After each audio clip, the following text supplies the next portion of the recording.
Welcome everybody to the Expressionist, and I'm really glad you're here. Obviously, you've come searching for something about the cardboard, and you've landed here. So I take it that you do have an interest in cardboard, and you're exploring to see what you could do with the cardboard in terms of art. And cardboard is a very versatile medium, and you can do so much with it. Really, the sky is the limit. And let's see what we could possibly do. People lot of often think that cardboard, you could only make boxy things, rectangular things, cuboid things, but it could be what we can do can really surprise you. Here's a cardboard chameleon I made with basic toilet rolls and packaging material. The head that moves. We've got a little bit of a tongue coming out, and then these arms and legs, they also move. So this is a mechanical design, but very, very it's full of curves, right? So nothing boxy about it. This is an example of what you could do with basic cardboard cutting and hot glue and things like that. So another example, back to the boxy structures. You could make something really beautiful. I tried this pagoda a few months back, and I have used some wooden dowels and some painting, and I've just given a little bit of wood on the inside of these cuts to give the semblance of wooden scaffolding or structure, and you can see the corrugation of the cardboard coming through, helping me with the design. And so it's a little bit of knowing what kind of cardboard could fit better.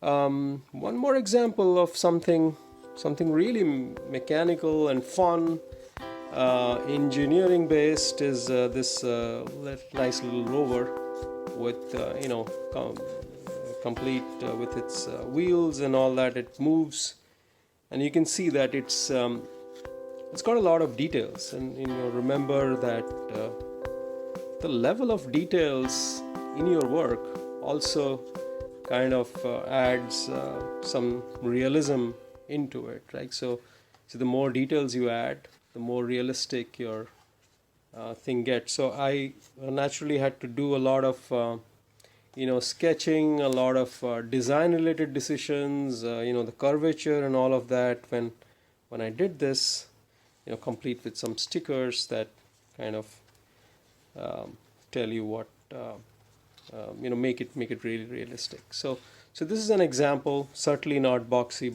but really really very, very versatile medium.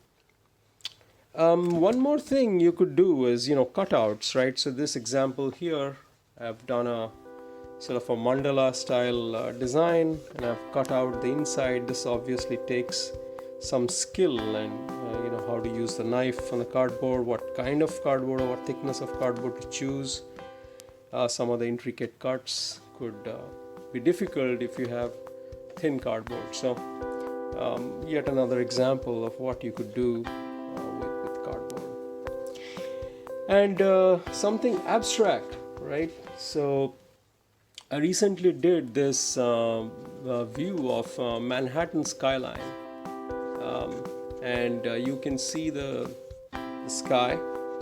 You can see you can almost identify the buildings, the Empire State Building, Central Park, Hudson River, East River, the Freedom Tower, the UN building. So I think the interestingness in this kind of comes from that attention to detail and making sure you don't do something absolutely random. But in this case, I actually saw Google Earth and saw kind of the curvature of the city, and used that to make this. So as you can see, it's a very, very versatile medium. And the surprisingly good part of this is, it's relatively simple to work with. I have outlined all the apparatus I really use. And this is actually more than what you typically need. X-Acto knives with his blades. I'll leave the link in the description so you can check it out on Amazon. I actually started out with this small X-Acto knife before graduating over to those, but these really give you clean cuts, really, really clean cuts. And this is basically a box cutter knife, but you can use this to cut the bigger pieces, and this is equally good. You can replace the blade on this too. Blade comes off and kind of goes back in.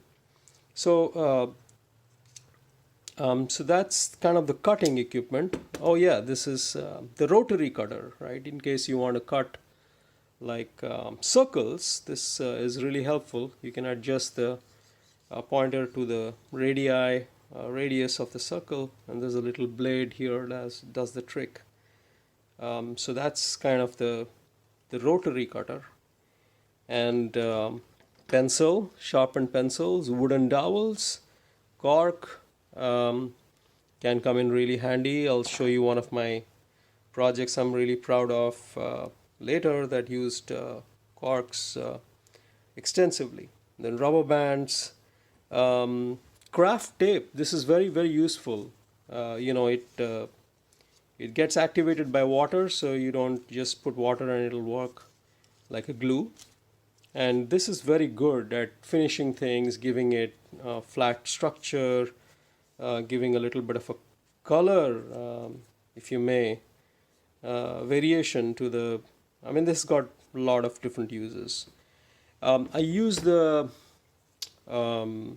is a bookbinding tape. I use it to finish my my pieces, and as you've seen, kind of the Manhattan piece here. Here's where the bookbinding tape goes. It gives you a nice little finish of here's a finished product as against something that is just looking not really done, right? So, and the best and the most important thing is the glue gun, and this is an example of a hot glue gun. This one is a bigger variety called Arrow. I again picked it up from Amazon. There's a smaller variety called Sure Bonder that also comes in handy, and they act on the same principles. You just put the glue cartridge and plug it in and it works.